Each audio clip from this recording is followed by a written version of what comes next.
नमस्कार दोस्तों, आज हम फिर से उपस्थित हैं। परफेक्शन आईएएस आपके लिए लेकर आया हिंदी साहित्य वैकल्पिक विषय। आज उस श्रृंखला का दूसरा यह वीडियो है जिसमें हमने कल पढ़ा था कि आदिकालीन साहित्य के बारे में, हिंदी साहित्य के इतिहास के पुस्तक से। आज हम हिंदी भाषा का इतिहास में जानेंगे। खास करके एक जो बहुत महत्वपूर्ण जो टॉपिक है हिंदी भाषा के इतिहास से, जो बीपीएससी में लगातार जो है पूछता आया है और आगे भी संभावना जो बनती है, वो एक टॉपिक है मध्यकाल में मध्यकाल में साहित्यिक भाषा के रूप में, साहित्यिक भाषा के रूप में अवधि का विकास। ये जो टॉपिक है बीपीएससी में कई बार प्रीवियस ईयर क्वेश्चन को आप देखेंगे तो ये आप मूल्यांकन कर सकते हैं कि यह प्रश्न काफी बार पूछा जा चुका है। दो इस तरह के प्रश्न अधिक पूछे जाते हैं। एक तो मध्यकाल में साहित्यिक भाषा के रूप में ब्रज भाषा का विकास, और दूसरा है मध्यकाल में साहित्यिक भाषा के रूप में अवधि का विकास। तो इसी अवधि का विकास जो है वो साहित्यिक भाषा के रूप में किस तरह से हुआ है, आज हम इसके बारे में आपके सामने डिस्कस करेंगे इस विषय पर। तो मध्यकाल में साहित्यिक भाषा के विकास पर आते हैं और उसी विषय पर आज हम जानने का प्रयास करेंगे कि अवधि भाषा जो एक बोली के जैसी भाषा थी, जो बोली थी मध्यकाल से पूर्व में भी, लेकिन वो एक साहित्यिक भाषा आधुनिक काल या मध्यकाल में किस प्रकार से बनी है, तो अपने मूल्यों को किस प्रकार स्थापित किया है, अपनी अस्मिताओं को किस प्रकार स्थापित किया है, इसको जानेंगे।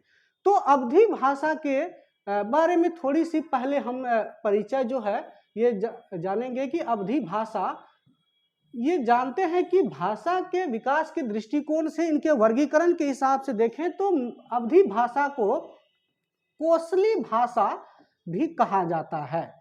कोसली भाषा इसलिए भी कहा जाता है क्योंकि ये कोसल प्रदेश की बोली है। कोसल जो आज के दौर में अवध के इलाके या कह सकते हैं क्षेत्र में पड़ता है। यानी कि अवध से देखेंगे तो अवधि और कोसल से देखेंगे तो कोसली। यानी कि ये ऐतिहासिक दृष्टिकोण से कोसल क्षेत्र की जो भाषा थी वो कोसली के रूप में प्रयोग की जाती थी, और आज अवध क्षेत्र की जो भाषा है वह अवधि वहां बोली जाती है। तो ये एक ऐतिहासिक जो है वो क्रम रहा है। उसके बाद देखते हैं कि अवधि का जो है, अगर भाषा विकास के दृष्टिकोण से देखेंगे तो इसको पूर्वी हिंदी के अंतर्गत विद्वानों ने रखा है। यानी कि पूर्वी हिंदी की जो भाषा है उसमें एक अवधि का नाम भी आता है। ये तो अवधि का एक तरह से ऐतिहासिक परिप्रेक्ष्य रहा है। अब आते हैं अवधि भाषा के साहित्यिक दृष्टिकोण में कि अवधि भाषा ने साहित्यिक अपनी वर्चस्व को कैसे बनाया, साहित्यिक रूप में कैसे स्थापित हुई, तो उस तरफ से। तो अवधि भाषा के अगर विकास के दृष्टिकोण से, साहित्यिक विकास के दृष्टिकोण से देखेंगे तो हम दो तरीके से इसको समझेंगे कि एक है वो सूफी काव्य धारा, सूफी काव्य धारा, और दूसरा है राम काव्य धारा। इन दोनों काव्य धाराओं जो मध्यकाल में काफी प्रचलित रही है। हम जानते हैं कि सूफी जो काव्य धारा है वह निर्गुण विचार से प्रेरित है। निर्गुण कहने का मतलब कि जो जिसका कोई गुण आकार न हो, इस प्रकार से जो संत कवि होते थे, जैसे कबीर थे, तो कबीर संत कवि थे और निर्गुण संप्रदाय से थे। सूफी कवि भी निर्गुण होते थे, लेकिन इनकी एक विशेषता जो कि वो जो संत से अलग है वो है प्रेम के आधार पर ये काव्य रचना करते थे। प्रेम के आधार पर काव्य करते थे, तो इसलिए इसको जो कहा गया है, सूफी कवियों को, इनकी कविताओं को प्रेमाख्यानक काव्य, प्रेमाख्यानक काव्य धारा, काव्य धारा ये है आपको सूफी का परिचय। अब हम जानते हैं कि सूफी कवियों के द्वारा किस प्रकार से मध्यकाल में साहित्यिक भाषा के रूप में अवधी भाषा का विकास हुआ है। तो सूफी के द्वारा जो विकास, वो पहला नाम आता है जिसके बारे में हम जानते हैं, जिसमें चर्चाएं मिलती है, वो एक ग्रंथ है जो आदि काल में यानी कि भक्ति काल से पहले जब हिंदी साहित्य के प्रारंभिक दौर की बात होती है तो उस समय भी अवधी का कुछ छिटपुट मिश्रण मिलता है जो अवधी का, तो वो एक ग्रंथ है उक्ति व्यक्ति प्रकरण। उक्ति व्यक्ति प्रकरण, ये जो ग्रंथ है उक्ति व्यक्ति प्रकरण, ये ग्रंथ, इस ग्रंथकार के नाम है पंडित दामोदर। पंडित दामोदर इनके रचनाकार है। और ऐसा मानते हैं भाषा वैज्ञानिक कि उक्ति व्यक्ति प्रकरण में अवधी भाषा का मिश्रित रूप जो है, यानी कि अपभ्रंश और अवधी का मिश्रित रूप इसमें दिखाई पड़ता है उक्ति व्यक्ति प्रकरण में। एक और ग्रंथ आता है, प्रारंभिक ग्रंथ है वह भी एक, उसका नाम है राउल वेल। राउल वेल नाम है उस ग्रंथ का,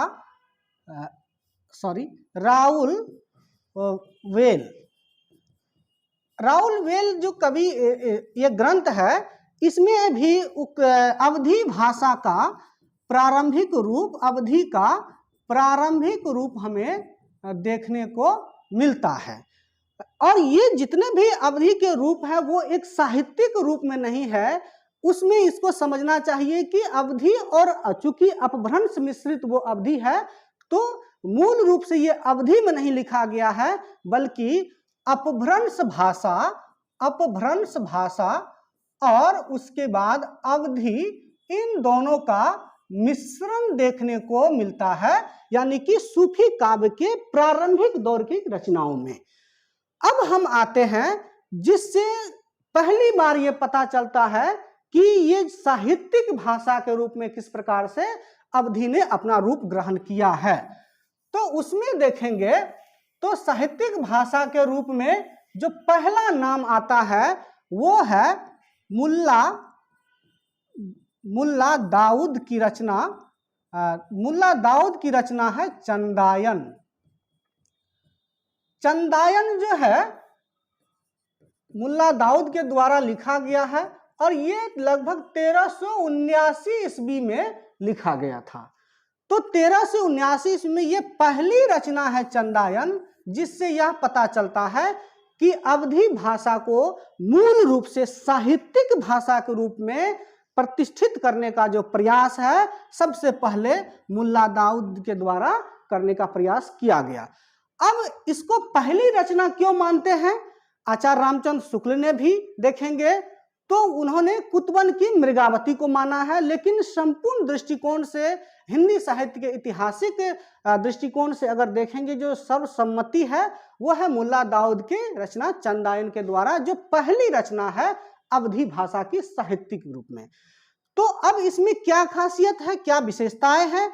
तो इस रचना की विशेषता है कि यह साहित्यिक ठेठ अवधि में इसका जो है ठेठ अवधि का प्रयोग इस रचना में मिलता है। ठेठ अवधि का प्रयोग मिलता है पहली बार। और दूसरी इनकी विशेषता है जो आचार्य रामचंद्र शुक्ल ने इसके मूल्यांकन के विषय में भी कहा है कि अवधी भाषा कितनी मधुर हो सकती है, अवधी भाषा की मधुरता, यानी कि अवधी भाषा कितनी मधुर हो सकती है, इस बात का परिचय मुल्ला दाऊद के द्वारा चंदायन नामक पुस्तक में पहली बार साहित्यिक रूप में दिया गया है। तो ये कुछ इनकी विशेषताएं हैं मुल्ला दाऊद के द्वारा। उसके बाद देखेंगे तो दूसरा जो नाम आता है वो है मंझन का। मंझन कवि हुए और इनकी रचना है मधुमालती।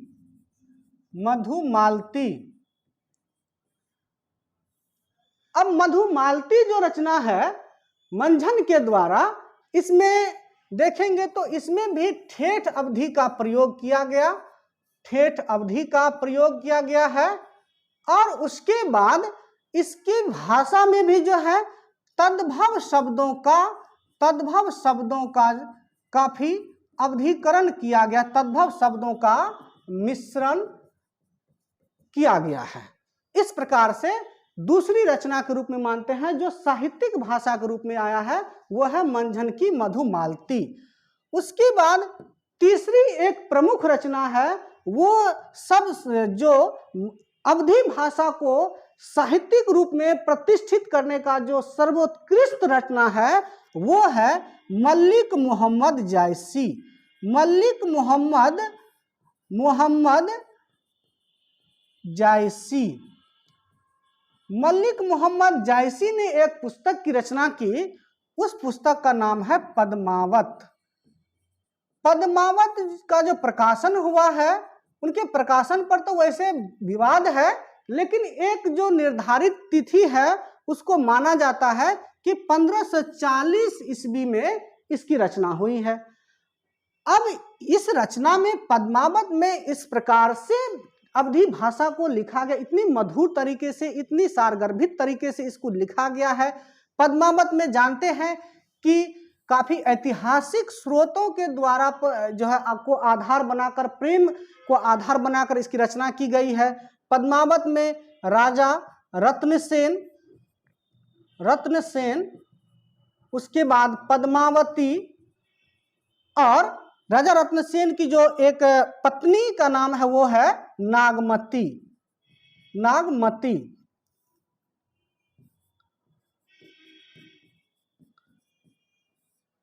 इन तीनों के द्वारा जो कथा बुनी गई है वो पद्मावत में इंगित है।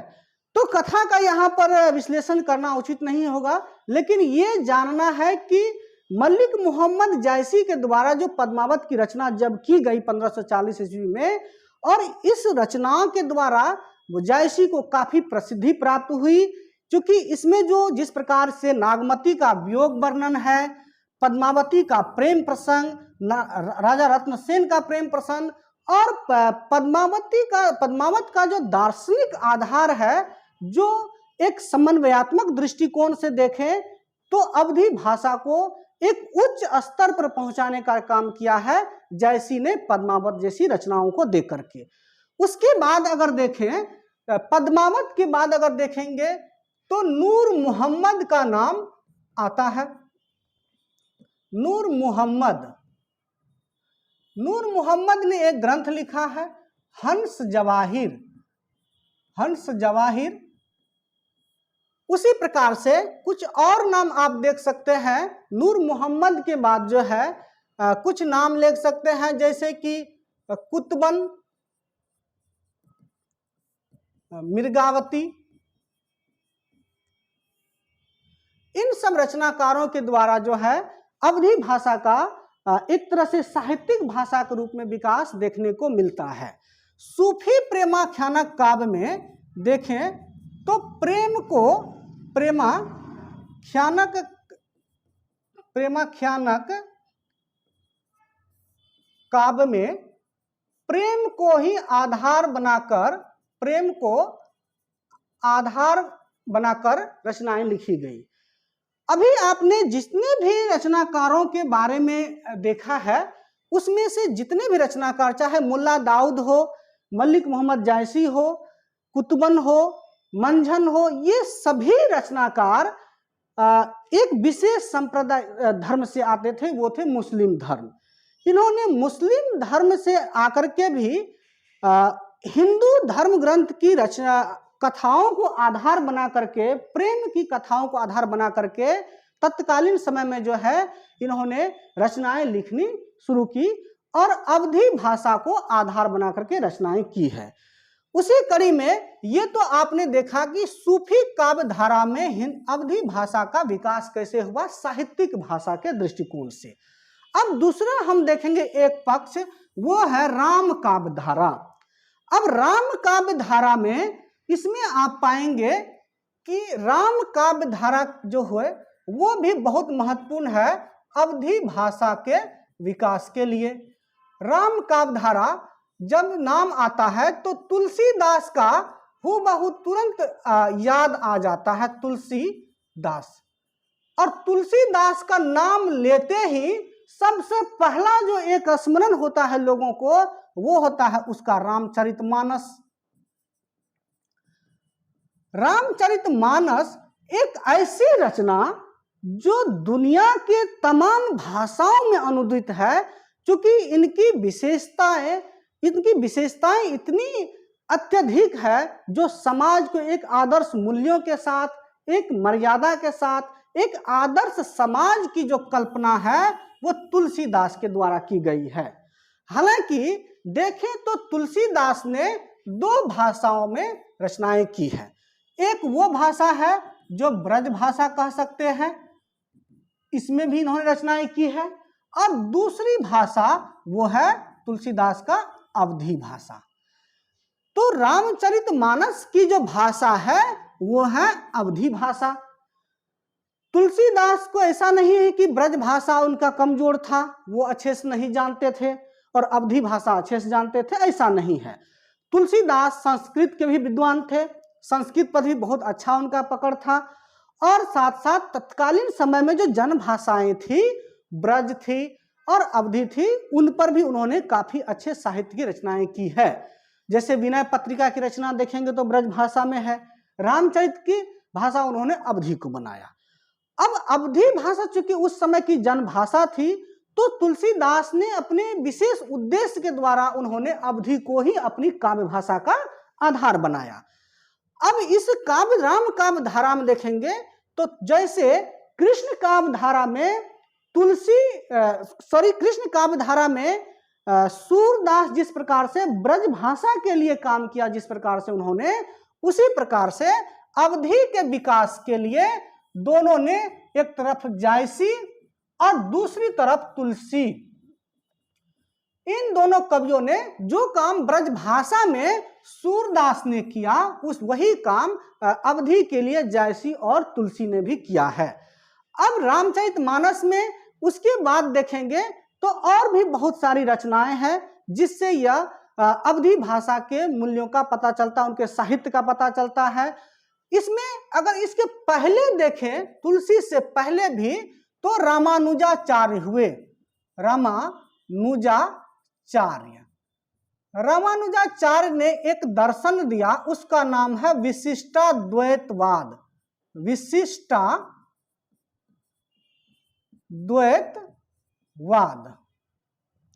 रामानुजाचार्य ने विशिष्टाद्वैतवाद का एक दार्शनिक मत दिया, जिसको बाद में इनके शिष्य जो थे, रामानुजाचार्य के शिष्य रामानंद हुए।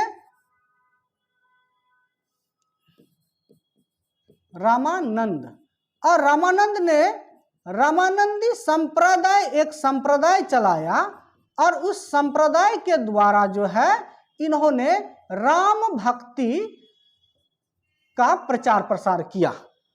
रामानंद के द्वारा राम भक्ति का प्रचार प्रसार जो है उत्तर भारत में किया गया, और उसी की कड़ी में आगे जो एक विकसित रूप देखते हैं राम भक्ति धारा का, वो है तुलसीदास।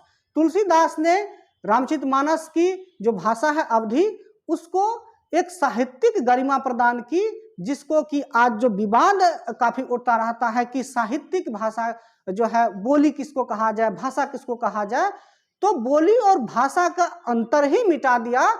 वो रामचरितमानस को अवधी में लिख करके, जायसी ने पद्मावत जैसे रचनाओं को दे करके, तो ये जो भाषा और बोली का जो विवाद था, आप देखेंगे तो हिंदी साहित्य में इसको भी खत्म किया है, अवधी का जिस प्रकार का साहित्य रहा है। तो आज हम लोगों ने जाना है कि किस प्रकार से जो है अवधी भाषा साहित्यिक भाषा के रूप में विकसित हुई। तो आप जब उत्तर लिखेंगे, बीपीएससी के प्रश्न का उत्तर जब लिखेंगे कि साहित्यिक भाषा के रूप में अवधी भाषा का विकास, तो सबसे पहले आप इसमें चर्चा करेंगे कि मुल्ला दाऊद की जो रचना है वो चंदायन की, और उसकी विशेषता है कि वो ठेठ अवधी का प्रयोग करते हैं, और उस ठेठ अवधी में इतनी मधुरता है, इतनी संवेदना उसमें जुड़ी हुई है, जो लोगों के हृदय को छू जाती है। इस प्रकार से काव्य रचनाएं मुल्ला दाऊद के द्वारा इसमें किया गया।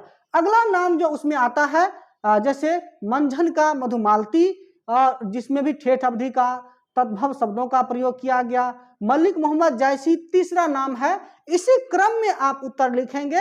मलिक मोहम्मद जायसी की पद्मावत रचना को आधार बना करके इसका विश्लेषण करते हुए, और उसी कड़ी में आगे कुछ और रचनाकार है जिन्होंने इसको आगे तक ले जाकर के 17वीं शताब्दी कह सकते हैं वहां तक ले गए। अवधी भाषा में नूर मोहम्मद के द्वारा हंस जवाहिर, कुतुबन के मृगावती, और उसमें जो सूफी प्रेमाख्यानक थे। और फिर देखेंगे तो राम काव्य धारा, जो सूफी काव्य धारा और राम काव्य धारा, अवधि के दो तरह से आपको विश्लेषण करना है इसके उत्तर को। सूफी प्रेमाख्यानक काव्य धारा और राम काव्य धारा। राम काव्य धारा में आप रामानुजाचार्य के दर्शन जो विशिष्टाद्वैतवाद है इनकी चर्चा करते हुए, और रामानंद जो है रामानंदी संप्रदाय को स्थापना किया, और उन्होंने उत्तर भारत में तुलसी जैसे कवियों को प्रतिष्ठित किया। कह सकते हैं तुलसी ने अपने जो है रामचरितमानस की भाषा जो है वो अवधि बनाई, और तुलसी के द्वारा जो है आगे अगली कड़ी में हम लोग देखेंगे कि ब्रज भाषा का हिंदी साहित्य में साहित्यिक भाषा के रूप में मध्यकाल में कैसे विकास हुआ। आज के लिए इतना ही, धन्यवाद।